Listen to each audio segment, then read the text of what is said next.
सह्याद्रीच्या कुशीत वसलेलं इतिहास आणि संस्कृतीने नटलेलं एक शहर म्हणजे आपलं कोल्हापूर. हीच ती भूमी जिथे राज्य केलं मुघल मर्दानी महाराणी ताराराणी यांनी. तसेच छत्रपती शिवाजी महाराज यांचं आजही घुमतं अभिमानाने नाव. ज्ञानाचं मंदिर असलेलं शिवाजी युनिव्हर्सिटी आणि मन मोहून टाकणारं शाहू पॅलेस हे सगळं कोल्हापूरची ओळख बनवतं. कोल्हापूर म्हणजे केवळ इतिहास नाही तर इथली प्रसिद्धी, पायतान, दमदार तालमी आणि परंपरेची शान जपणारी संस्कृती ही आहे मराठ्यांची माती. इथे प्रत्येक श्वासात आहे जिद्द, ताकद आणि अभिमान.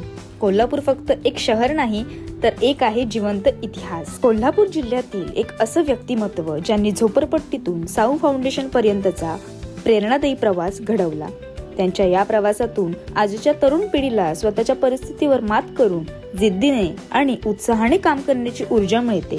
सामाजिक चळवळीमध्ये मोलाचे योगदान देत फक्त स्वतःपुरते मर्यादित न राहता संपूर्ण महाराष्ट्रासाठी आदर्श ठरले. अशी कामगिरी बजावणारे प्रशांत आंबी यांची प्रेरणादायी स्टोरी आज आपण पाहणार आहोत. नमस्कार, माझं नाव प्रशांत आंबी, बोध या पुस्तकाचा लेखक. 2024 साली बोध हे माझं पहिलं पुस्तक प्रकाशित झालं आणि तेव्हापासून आज तागायत याची 3री आवृत्ती सुरू आहे. हजारो प्रती संपूर्ण महाराष्ट्राच्या प्रत्येक जिल्ह्यामध्ये, प्रत्येक गावामध्ये पोहोचल्या आणि सध्या हे पुस्तक जवळजवळ 14 राज्यांमध्ये पोहोचलेलं आहे. या पुस्तकामध्ये मी माझ्या बालपणापासून 12वी पर्यंतचा प्रवास घेतलेला आहे. मी स्वतः भंगारवेचक म्हणून 11 वर्ष काम केलेलं आहे. हे काम करत असताना जे काही अनुभव मला आले, ज्या काही माझ्या आठवणी आहेत त्या लिहिण्याचा मी यामध्ये प्रयत्न केलेला आहे. मी 4 वर्षाचा असताना वडील वारले. त्यानंतर महावीर कॉलेजच्या समोर आमची जी झोपडपट्टी होती ती हटवण्यात आली आणि राजननगर झोपडपट्टीमध्ये आम्हाला थोडी थोडी जागा देण्यात आली. घरी आई एकटीच असल्यामुळे माझ्या छोट्या बहिणीनं आईला हातभार लागावा म्हणून भंगार वेचण्याचं काम सुरू केलं. सुरुवातीला आईचा विरोध होता हे काम करताना, पण नंतर भंगार वेचण्याचं काम मी सुद्धा करायला सुरुवात केली आणि तिथून जवळपास 11 वर्ष आम्ही हे काम केलेलं आहे. हे काम करत असताना अनेक प्रसंग जे आमच्या आयुष्यामध्ये घडलेत, ज्या हाल अपेष्टा आम्हाला सोसाव्या लागल्या, त्याचं वर्णन मी केलेलं आहे. 2012 पर्यंतच्या जेवढ्या काही या संदर्भातल्या आठवणी आहेत, हे पुस्तक लिहिताना हे पुस्तक जाणीवपूर्वक एका भंगार वेचकाच्या आयुष्याभोवती फिरतं ठेवण्याचा प्रयत्न केलेला आहे. त्याच्यामुळे जाणीवपूर्वक त्यानंतरचा कोणताही प्रसंग मी घेण्याचं टाळलं. कारण 2012 चळवळीच्या प्रवासाला सुरुवात होते.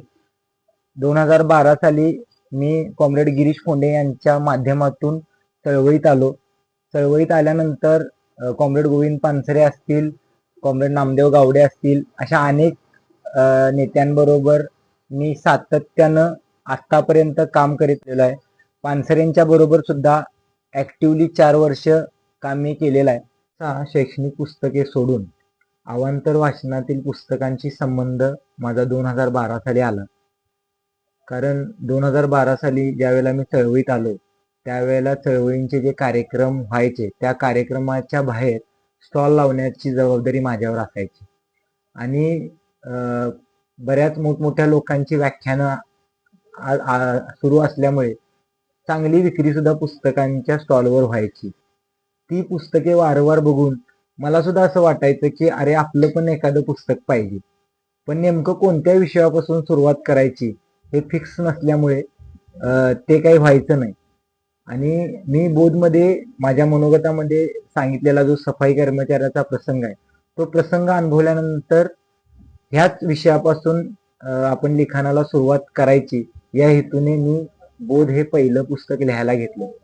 ज्यावेळेला हे पुस्तक मी लिहायला घेतलं त्यावेळेला माझ्याच आठवणी असल्यामुळे फक्त 3 दिवसामध्ये हे संपूर्ण पुस्तक मी लिहिलं. हे पुस्तक लिहिल्यानंतर मी ज्यावेळेला फेसबुकवर टाकलं की बोध लवकरच प्रकाशित, त्या पुस्तकाचं पहिल्यांदा नाव बोध असं होतं. कारण की आम्ही भंगार वेचायला ज्यावेळेला जायचो त्यावेळेला याला बोधच म्हणायचो, त्यामुळे या पुस्तकाचं पण नाव बोधच होतं. पण अनेक कमेंट अशा पडायला लागल्या की तुम्ही जरी बोध म्हणत असला तरी बोध हा शब्दच योग्य आहे. त्यामुळं तुम्ही या पुस्तकाचं शीर्षक बोध असं ठेवा. त्यावेळेला मी असं म्हणायचो की ठीक आहे, बोध हा शब्द जरी बरोबर असला पण आम्ही बोध म्हणायचो, त्यामुळे बोधच बरोबर आहे.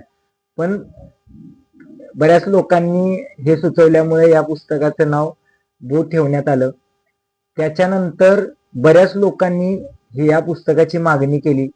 त्याच्यानंतर ज्यावेळेला मी प्री बुकिंगसाठी पोस्ट व्हायरल केली त्यावेळेला सुद्धा मोठ्या प्रमाणात या पुस्तकाचं बुकिंग झालं होतं. त्यामुळे जेवढं जास्त बुकिंग सुरू होतं तेवढं जास्त प्रेशर माझ्यावर येत होतं. त्यामुळे हे पुस्तक प्रकाशित करण्याची गडबड न करता जवळजवळ 1 वर्षभर मी वेळ घेतला आणि हे जे मी 3 दिवसात लिहिलेलं लिखाण आहे ते मी वर्षभर पुन्हा पुन्हा वाचत गेलो आणि हे पुस्तक 1 मे 2024 ला प्रकाशित अजून झालेलं नाही. पण मी ह्या पुस्तकाचं बुकिंग ज्यांनी केलं होतं त्या लोकांना पाठवायची सुरुवात केली. सुरुवातीला माझ्यावर प्रेम करणाऱ्या, मला ओळखणाऱ्या लोकांनी ह्या पुस्तकाचं बुकिंग केल्यामुळं जवळजवळ 392 प्रतींचं बुकिंग झालं होतं. ज्या वेळेला हे पुस्तक त्यांना पोहोचलं त्यावेळेला बऱ्याच जणांना हे पुस्तक आवडलं आणि बघता बघता ह्या पुस्तकाची सध्या 3री आवृत्ती सुरू आहे. हे पुस्तक वाचल्यानंतर अनेक लोकांच्या खूप चांगल्या प्रतिक्रिया आल्या. अनेक लोकांनी लोक माझ्याशी भरभरून बोलले. अनेक जे माझे मित्र आहेत ते मला हे पुस्तक वाचल्यानंतर म्हटले की आम्ही सुद्धा भंगार वेचकांना चोर म्हणूनच पाहायचो, पण ज्या वेळेला तुझं पुस्तक वाचलं त्यावेळेला नक्कीच त्या दृष्टिकोनात आमच्या बदल झालेला आहे. अनेक लोकांचे फोन असे सुद्धा आलेले आहेत की आम्ही नक्कीच त्यांना तो आदर देण्याचा प्रयत्न करू. अशा पद्धतीचे खूप चांगले अभिप्राय बोध वाचून मला येत आहेत आणि इथून पुढे पण येत राहतील. कारण ह्या पुस्तकाचा प्रवास दिवसेंदिवस वाढत चाललेला आहे. सध्या नव्याने लिहावं असं वाटणाऱ्या लेखकांना माझं आव्हान आहे की तुम्हाला जे लिहावं वाटतंय, जसं वाटतंय ते आधुनिक विचारांचं लिखाण आपण बिनधास्त प्रकाशित करा. खूप मोठ्या प्रमाणात तुमच्या लिखाणाचं स्वागत करणारे हजारो वाचक महाराष्ट्रात आहेत, या देशात आहेत.